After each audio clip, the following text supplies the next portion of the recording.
میرا نام آشی ہے۔ میری عمر 20 سال ہے۔ میں ایک شادی شدہ عورت ہوں۔ اسکول کے دنوں میں مجھے فلمیں دیکھنے کا بہت شوق تھا۔ شادی سے پہلے ایک دفعہ بھی مجھے کرنے کا موقع نہ مل سکا۔ پھر میری شادی ہو گئی۔ اس وقت میری عمر 18 سال تھی۔ آج بھی میں بہت خوبصورت ہوں۔ اچھے اچھے مردوں کی نظر میرے جسم پر ہوتی ہے۔ ایک بچے کی ماں ہونے کے باوجود میں ابھی بھی جوان لگتی ہوں۔ میرے شوہر ایک پرائیویٹ کمپنی میں ملازمت کرتے ہیں۔ زندگی بہت اچھی گزر رہی ہے۔ میرے شوہر کا تبادلہ کسی اور جگہ ہو گیا۔ مجھے بھی ان کے ساتھ جانا پڑا، مگر میرے شوہر کو ابھی یہاں کچھ وقت لگنا تھا۔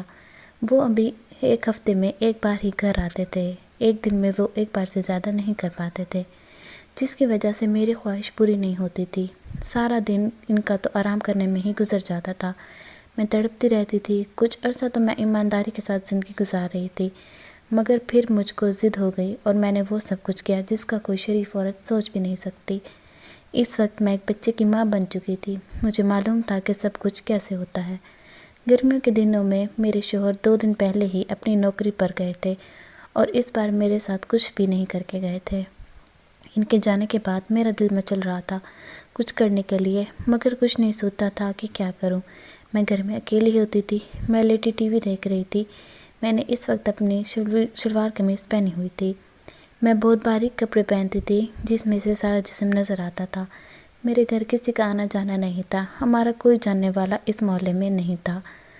اچانک دروازے پر دستک ہوئی۔ میں سوچ میں پڑ گئی کہ اس گرمی میں کون ہو سکتا ہے۔ دروازے تک گئی کہ دیکھوں کون ہے۔ میں نے دروازہ کھولا تو دیکھا کہ باہر ایک بڑی عمر کا آدمی کھڑا تھا۔ وہ کہنے لگا کہ ہم آپ کے ساتھ والے مکان میں نئے پڑوسی آئے ہیں اور ایک ٹھنڈے پانی کی بوتل مل سکتی ہے۔ ایک دن میرے دماغ کی بتی جلی۔ میں نے سوچا اس کو بڑی عمر کے آدمی کے ساتھ کرنے کی خواہش پوری کر لوں۔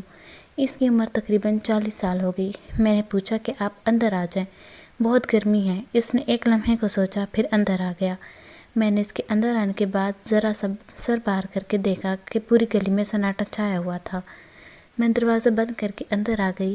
دیکھا تو آدمی میرے پیچھے کھڑا مجھے غور سے دیکھ رہا تھا۔ میں نے صحن میں رکھی ایک ٹیبل کے پاس بیٹھنے کا اشارہ کیا۔ وہ مجھے غور سے دیکھ رہا تھا۔ میرے کپڑے بہت باریک تھے اور جسم سارا نظر آ رہا تھا۔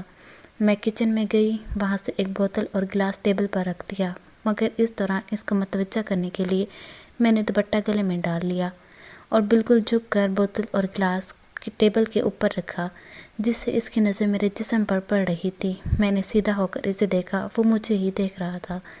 میں نے محسوس کیا کہ وہ پانی پینے کے دوران مسلسل میرے جسم کا جائزہ لے رہا تھا۔ میں خوش ہو رہی تھی کہ کام بنتا نظر آ رہا ہے۔ میں اس سے ادھر ادھر کی باتیں کرتی رہی۔ باتوں باتوں میں اس کے قریب گئی اور اس کے چہرے پر ہمت کر کے ہاتھ پھیرا۔ اس نے میرا ہاتھ پکڑ لیا اور کہنے لگا کہ تم کیا چاہتی ہو؟ میں نے بھی جواب دیا کہ جو ایک عورت ایک مرد سے چاہتی ہے۔ اس کی آنکھوں میں چمک آ گئی۔ وہ ایک دم اٹھا اور مجھے اپنی باہوں میں جکڑ لیا۔ میں نے خود کو آزاد کرتے ہوئے کہا کہ پہلے نہا کر آؤ۔ وہ باتھ روم میں نہانے کے لیے چلا گیا۔ میں نے اشارہ کیا کہ نہا کر اس کمرے میں آ جانا۔ میں کمرے میں چلی گئی اور جا کر لائٹ جلا دی۔ کمرے کا دروازہ کھلا اور وہ بوڑھا آدمی کمرے میں داخل ہو گیا اور بیڈ پر بیٹھ گیا۔ اب میں نے اس کو غور سے دیکھا تو اندازہ ہوا تھا کہ اچھا خاصا جوان آدمی ہے۔ ہلکی ہلکی داڑھی تھی۔ میں دیکھ کر خوشی سے پاگل ہونے لگی۔ وہ آہستہ سے میرے نزدیک آیا اور ایک ہاتھ بڑھا کر میری کمر میں ڈالا اور مجھے اپنے ساتھ لگا لیا۔ کہنے لگا تم بہت خوبصورت ہو، تم کو ایسا مزہ دوں گا تم یاد کرو گی۔ میں بھی تو مزہ ہی چاہتی تھی۔ اپنے مطلب کی بات سن کر میں بہت خوش ہوئی۔ میں بے شرموں کی طرح اپنے کپڑے اتار دیے۔ وہ میرا جسم دیکھ کر بہت خوش ہوا۔ کہنے لگا کہ تم شادی شدہ ہو؟ میں نے بولا ہاں، میرا ایک بچہ بھی ہے۔ اس کے اس پاگل پن سے مجھے تکلیف ہو رہی تھی، مگر میں نے اپنی خواہش پوری کرنے کے لیے اس کو برداشت کیا۔ وہ ایک جنگلی لگ رہا تھا۔ میں نے نشے میں مدہوش ہونے لگی تھی۔ مجھے ایسا لگ رہا تھا جیسے میں پہلے بھی کروا رہی ہوں۔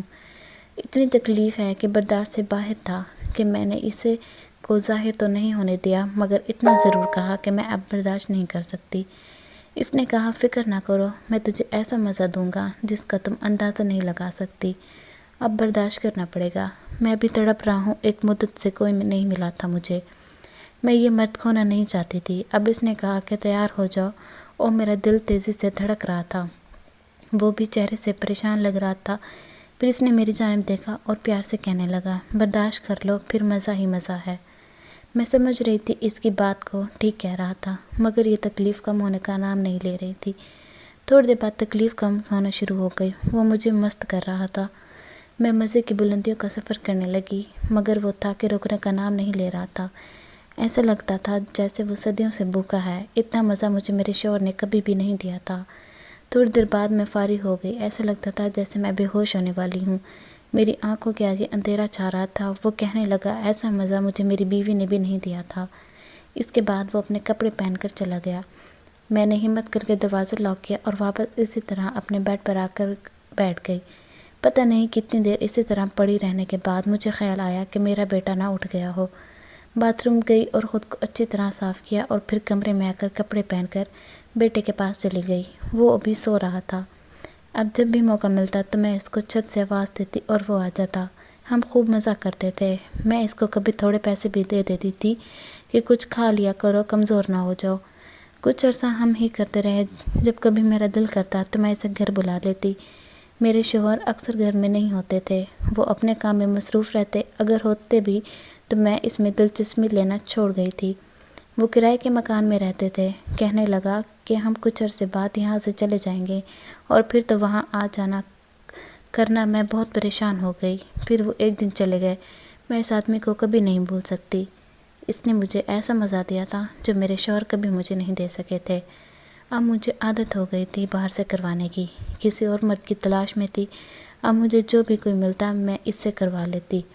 میں یہ مرد کھونا نہیں